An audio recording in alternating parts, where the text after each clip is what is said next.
ይሄ ቪዲዮ የሚጠቅማችሁ ራሳችሁ መለወጥ የምትፈልጉ ሰዎች፣ ራሳችሁን ከእግዚአብሔር ጋር ዲል ማድረግ የምትፈልጉ፣ መንፈሳዊ ህይወታችሁና ዓለማዊ ህይወታችሁ ማስተካከል የምትፈልጉ፣ እኔ መለወጥ እፈልጋለሁ ግን ከየት መነሳት እንዳለብኝ አላቅም፣ ምን ማድረግ እንዳለብኝ አላቅም ለምትሉ ሰዎች ይቀላችኋል ብዬ ስላሰብኩ ነው። እኔ እግዚአብሔር ራሴን እንዴት አድርጌ እንድቀይር ያደረገኝን ነገሮች ነው የምነግራችሁ። እናንተ ተግባራዊ አድርጉት፣ ተጠቀሙበታላችሁ፣ የእውነት ተጠቀሙበታላችሁ። በመጀመሪያ አብዛኞቻችን ንስሐ እንኳን መግባት የምንፈራው ምንድን ነው? ተመልሼ ጥፋት አጠፋለሁ፣ ተደጋግሞ አጠፋለሁ ነው።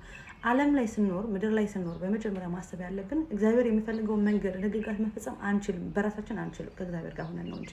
ምክንያቱም በጣም ከባድ ነው። በየቀኑ ፈተና አለ፣ እንወድቃለን፣ ሳንፈልገው ህይወት ታስገድድናለች። ስለዚህ ራሳችን ኮንትሮል የማድረግ አቅሙኛ የለንም፣ እኛ የኛ ስላልሆንን ማለት ነው። ግን ምን ማድረግ አለብን? በምን መንገድ መጠቀም አለብን?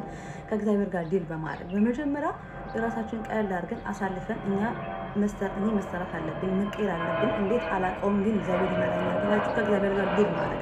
እግዚአብሔር ጓደኛችሁ ወይም ደግሞ በጣም የቅርብ አባታችሁ፣ በጣም በቃ የቅርብ ወዳጃችሁ፣ ደስ ሁሉ ነገራችሁ እንደ ሱስ አድርጋችሁ በቃ ሱሳችሁ አድርጉትና እግዚአብሔርን በየቀኑ ከሱ ጋር ጓደኝነት ፍጠሩ። ከሱ ጋር ጓደኝነት የቅርብ በቃ ወዳጅ ሚስጥራችሁን የምታካፍሉት ጀስት ከሱ ውጭ ህይወት እንደሌለ አድርጋችሁ የለም ሲጀመርም ግን እንዲገባችሁ ብዬ ነው። ተጣብቃችሁ እንደ ሱስ ነገር ተጠቀሙት። እግዚአብሔር ከሱ ጋር መዋል ጀምሩ። በእያንዳንዳችሁ በስራችሁ፣ በህይወታችሁ፣ በእያንዳንዱ ነገራችሁ እሱን ጣልቃ አስገቡና በቃ አብራችሁ የሚጓዝ የምታወሩት አርጉት ማለት ነው። ይሄን በምታደርጉበት ሰዓት ከኃጢአት ወይም ደግሞ ከአስርቱ ትእዛዛት ወይም ደግሞ እግዚአብሔርን ህግጋት ካስቀመጠልን ህግጋት ውስጥ እየተቆጠብን እንመጣለን። ምክንያቱም ስህተት ውስጥ እንኳን ልንገባ ስንል ከእግዚአብሔር ጋር የምንውለው ውሎ ብቻ ከሱ ጋር የምንውለው ብቻ ፓወር የሆነና የእግዚአብሔር ፍቅሩን ስለሚያሳየን ኃጢአት ልንገባ ወይም ደግሞ ከትእዛዝ ልንወጣ ስንል ከእግዚአብሔርን ከመፍራት ልንወጣ ስንል ተመልሶ የራሱ ፍቅር ያስረናል።